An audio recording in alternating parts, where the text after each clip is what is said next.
So 1 year forward, 147.68 times 1 plus the foreign rate. In this case, foreign is Japanese. 1 plus the domestic rate.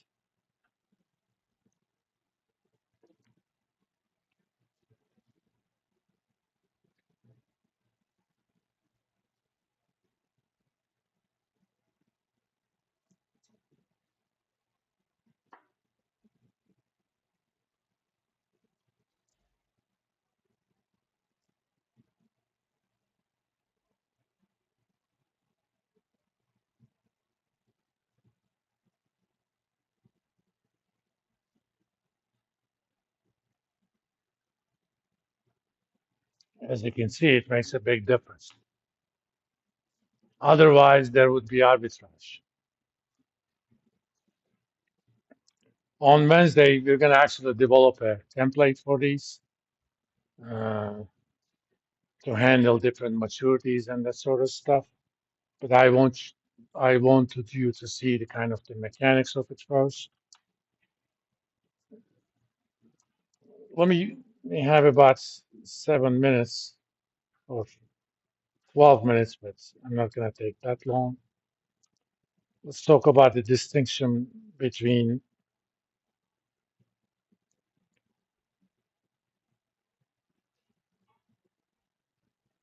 forward versus futures markets. Forward contracts are between two counterparties. Okay? And I go to Corion and say, can we do a trade where I give you 1 million South African rand, you give me, I don't know, Norwegian kroner. But we're going to do the actual exchange 1 year from now, but we're going to agree the price on it right now. Again, forwards are customizable. We could have made that number 953,822, any number. We could have made the date any date we want. It doesn't have to be a round number like 1 year. That's nice. It's customizable. It helps with the management of exchange rate risk. But forwards have one major disadvantage: counterparty risk. And let's say we did a deal with Japanese yen and we agreed, let's say I agreed to buy 1 million US dollars against yen 1 year from now. And 1 year from now, uh, the market is trading at 150. Okay. And let's say you were my counterparty, which means you agreed to sell me $1 million at 136.92. But when the time comes, the market is 150. You're going to say, screw this guy. What is he going to do? Sue me? Yes, I will. But and you say, I'm not going to honor my deal. I'm going to sell my $1 million in the market for 150. Alternative, if the market is 130, instead of paying you almost 137, I'll say, who cares? I'm going to go buy it in the market at 130. So there is counterparty risk. Futures markets are essentially organized exchanges where you go into a deal for forward transactions using the exchange as your counterparty. So if I want to buy $1 million, I go to the exchange and say, what's the rate that you guys are willing to tell me? This is the rate. When the time comes, I am obligated to pay the exchange 136.92, and they're obligated to give me $1 million. But there's going to be a counterparty who's going to take the other side of the trade. But their trade is also with the exchange. That counterparty agrees to give $1 million and get 136.92. But if the other party defaults or reneges on their promise, it's exchange's problem. exchange is going to take care of me. So I don't have to worry about whether or not they're credit worthy. I don't even have to know who they are. It's somebody on the other hand that sold me, just like the stock market, right? Except the actual exchange happens in 1 year. So forwards, counterparty risk, and they are customizable. Futures, only risk of exchange, but limited in contract maturities and contract amounts. For example, in Japanese yen futures,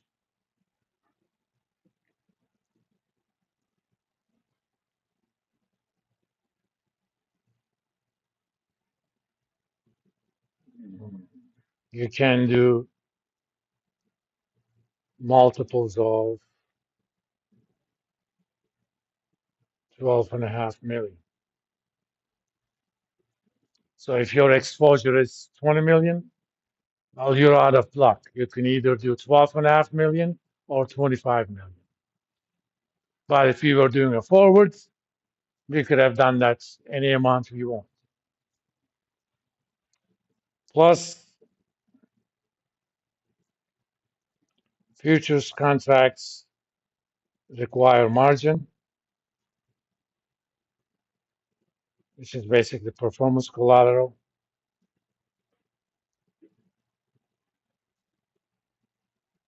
and settle daily. We're going to spend more time on this in chapter 6, but let me briefly kind of show you how that goes. Let's go to CME yen contracts. CME is short for Chicago Mercantile Exchange. I should have done overview.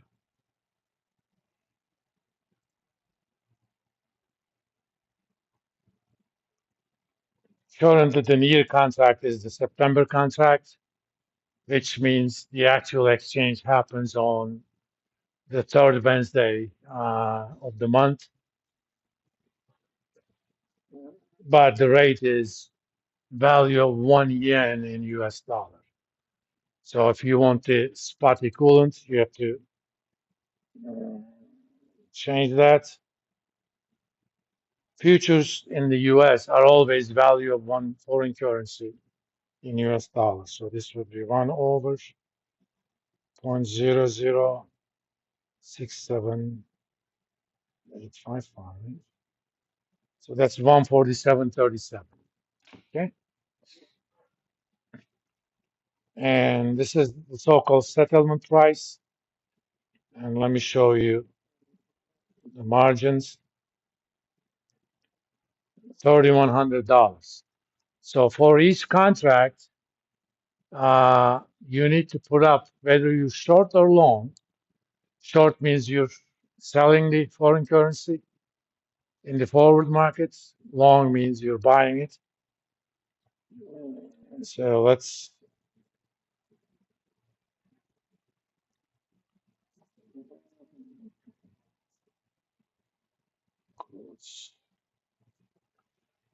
12.5 million times 0.66.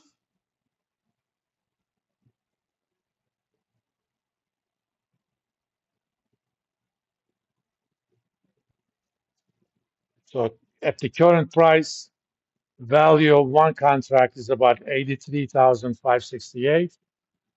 But as a performance collateral, you have to put in $3,100,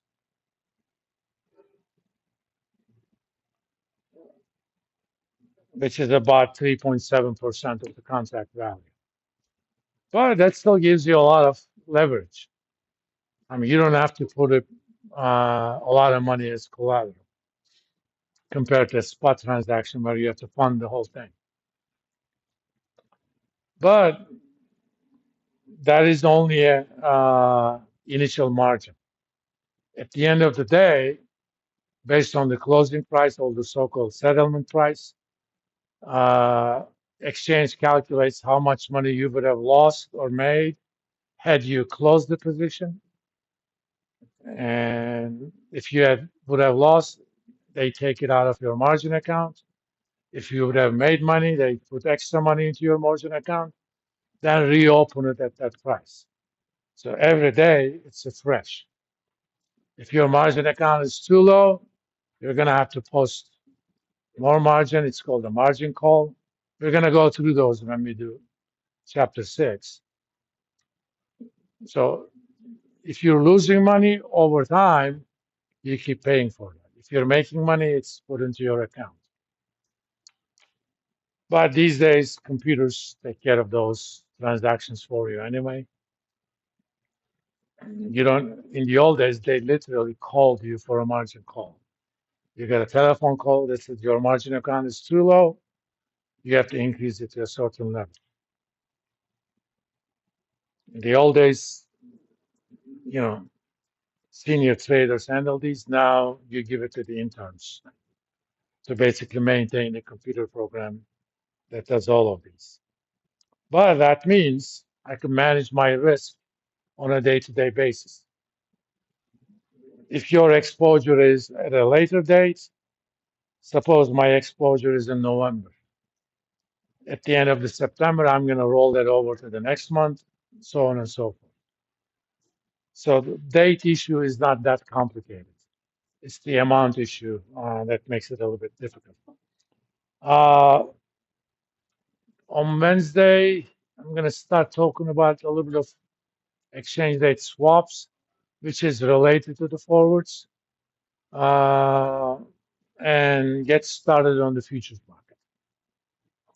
I'll see you guys Wednesday.